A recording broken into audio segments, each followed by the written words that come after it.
different churches, going to the Pentecostal church, the Catholic church, the Muslims, Jehovah's Witness, Rastafari, these different religions. What's this guy named? Haile Selassie. The Rastas and all this other stuff. The Lord said, get away from that. Put that stuff away because it's abominable. Read. And her adulteries from between her breasts. And her adulteries from between her breasts. Because when our people go and worship in these churches and these other philosophies, they're committing adultery against the Father. Because he's our husband. Read. Lest I strip her naked and set her as in the day that she was born. Lest I strip her naked and set her as in the day she was born, meaning butt naked. What does nakedness represent? It represents sin. It represents desolation. So at least the Lord turn from us and take everything away that he gave us and leave us bare. And make her as a wilderness. And make her as a wilderness, desolate, right?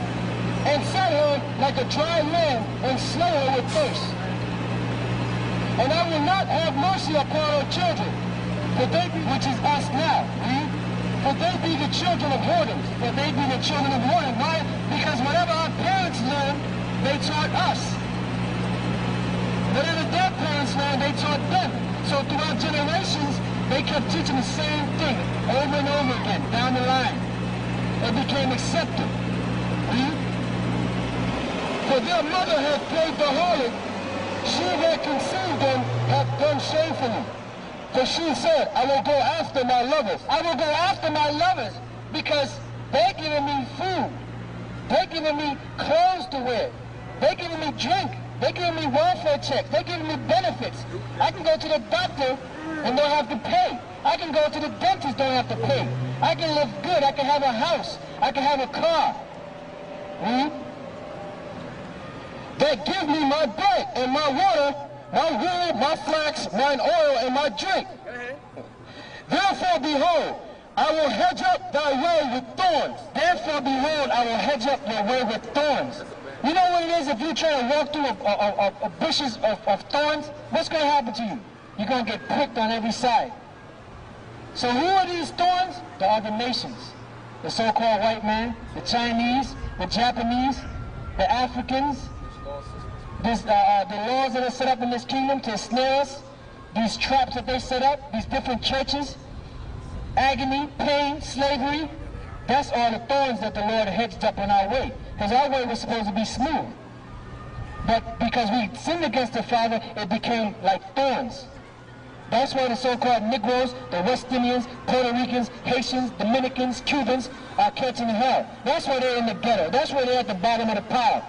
That's why certain of them have a land, but their land is run by so-called white people. Like Jamaica, like Haiti. And they're trying to tell me about, oh, well, they got such and such. What was that guy, the leader that they set up in Haiti? No, not Papa Doc, Aristide. He's just a puppet. Ain't nothing changed over there. So the Lord said he was going to make our way like that. A snare in hell. Read. It says, therefore, behold, I will hedge up thy way with thorns and make a wall, that she shall not find her paths. That she shall not find her paths. That's what the Lord said. Israel have not found that which she seeketh for, but the election have obtained it, and the rest were blinded. You see? Because our people, what are our people looking for? Salvation. They're looking for rest. They're looking for the time when they could just be able to sit back and don't have to work anymore. Why? Because we are the greatest people on the planet Earth. And that was what the Lord created us for. And he created the other nations to be our slaves and our servants. But because we broke his laws, he put us away. It's just like if you have a wife and you give her everything and she doesn't go according to the way you want her to go, she starts sleeping with other men, what are you going to do? You got to go. Right? That's the same thing the Father did with us. Is there any more on that?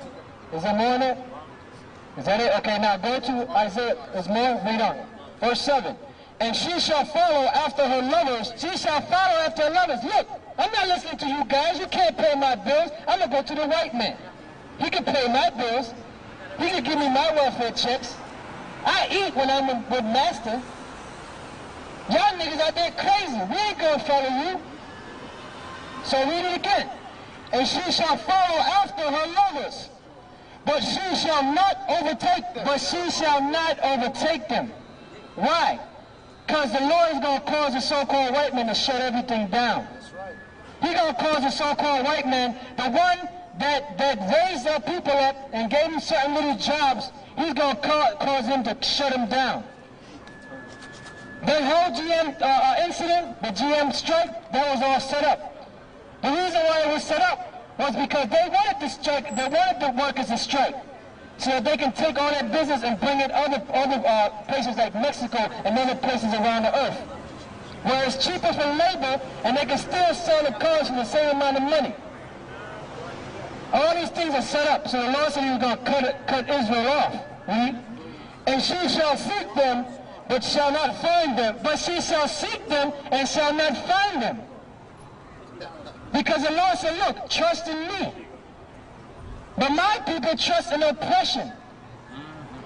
They go chasing after the man that have oppressed them for salvation and deliverance. Then shall she say, I will go and return to my first husband. I will go and return to my first husband. You're going to come back to the Lord. Hosea 5:15. You got more on that, right? Matter of fact, give me the fifth chapter, the 15th verse before you read that. Read. Hosea 5:15. I will go and return to my place. This is the Lord speaking. Where is the Lord's place? In the heavens, in his throne. Why do you say he's going to return? Because he was here with us. The Lord came down. His presence was made known unto us during the time of Moses. When we were set up in the land of Canaan, which became known as Israel, the Lord was with us, among us. That's why he made certain laws to where, look, if you're going to use a bathroom, you're going to use it outside the camp. Because I'm holy. I don't want to be around that garbage. So he was with us. But we as a people forsook the Lord. So he forsook us. Till they acknowledge their offense. Why? Because the Lord is bound by his word. When Solomon ruled, Solomon made a prayer to the Lord. He said, look, Lord, if this people, which is called by your name, if they sin against you, if they turn back to this land, to this temple here, and ask for forgiveness, then deliver them from the hands of their enemies. And the Lord also said this. He said that he made a covenant with Abraham, with Isaac, and with Jacob. And his covenant is enduring forever. That's why we know that the Lord is going to bring salvation. That's why we know that the Lord is going to deliver us from this hell. That's why we know that this so-called white man is not going to deliver us from this hell, because he's the devil. Read. And seek my face in their affliction, they will seek me early. And seek my face in their affliction, they shall seek me early. So when is Israel going to seek the Lord? In their affliction, when they're catching hell, when they're starving. But if Israel don't seek the Lord now, what's going to happen? Give me Proverbs, the first chapter, and go straight to the point. You can go straight. Go straight to the point. Start at 24. Proverbs 1:24. Because I have called and you refuse. Because I have called and you refuse. You know how many times we come out here to New Haven, to Stanford, to Hartford, to Norwalk, to Bridgeport, in the city, Philadelphia, Boston, New England, Alabama, Providence, California, New Mexico, Texas, and throughout Britain, the islands. You know how many times we come out to speak to Israel and they refuse? They walk up and down the streets like it's nothing. So read. It says, but you have, because I have called and you refuse, I have stretched out my hand and no man regarded. I have stretched out my hand and no man regarded. What's the hand of the Lord? This Bible. How is he stretching it out? Saying, look, This kingdom, America, is going to be destroyed before the year 2000.